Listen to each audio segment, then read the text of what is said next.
Hi, I'm Angie, and I'm an addict. I've been addicted to watching animated stories on YouTube for over 6 months now. I love seeing the crazy stuff that happens to everyone else.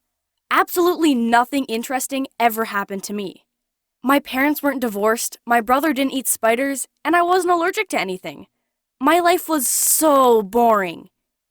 But then I discovered these true story animation channels. I subbed to the best ones and started spending every spare second watching them on my phone.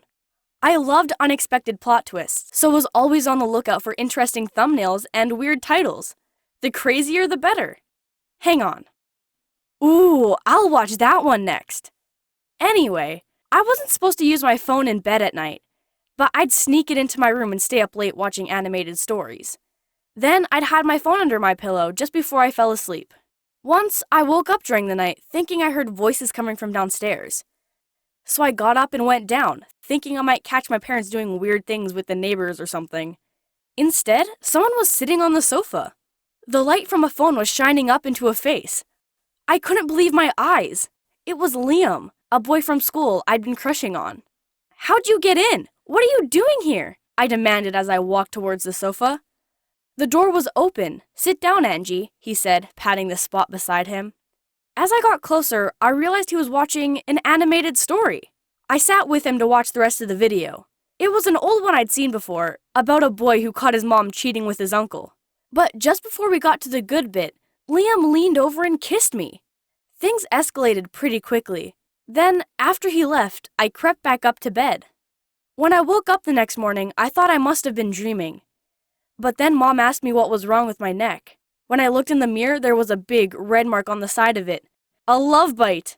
OMG, I was so happy! It actually happened!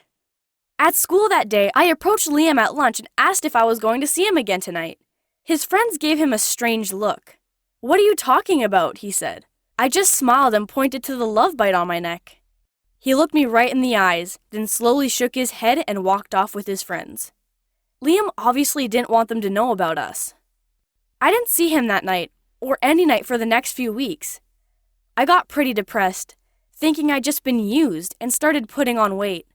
To make matters worse, my period was overdue. I knew I was pregnant.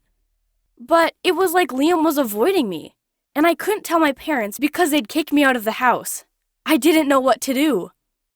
Almost a month later, I was in class when I suddenly got a really bad stomach cramp and felt something gushing down there.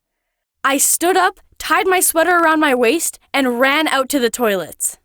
Oh no, the baby! I called 911. It wasn't long before I heard a big commotion outside. A teacher brought the paramedics in, and they took me to the ER. The school must have called my mom because she turned up too. The doctor examined me, and they did an ultrasound and blood tests. He eventually told me that it was just a normal period and that I hadn't been pregnant. I thought he was just saying that because Mom was in the room. But I didn't care anymore, so I blurted out what I did with Liam on the sofa that night, then started screaming hysterically at them to save the baby. The doctor turned to look at Mom. "There was no baby, Angie. What about the mark on my neck that morning? You even asked me what it was." Mom shook her head and said, "It's 'cause of that damn phone. You sleep with that stupid thing under your pillow. It was probably just the corner of the phone digging into your neck or something, like that mark you had on your cheek the time you fell asleep talking to Lisa." The doctor explained that sleeping with my phone kept waking me during the night, and watching videos before bed was making some parts of my brain more active after I finally fell asleep. And that was causing vivid dreams, which I thought actually happened.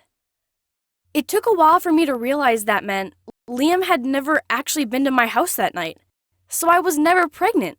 No wonder he avoided me. I still love watching animated stories, but now my parents lock up my phone an hour before bed so I can get a decent night's sleep. What do you do with your phone at night? Subscribe and let me know in the comments below.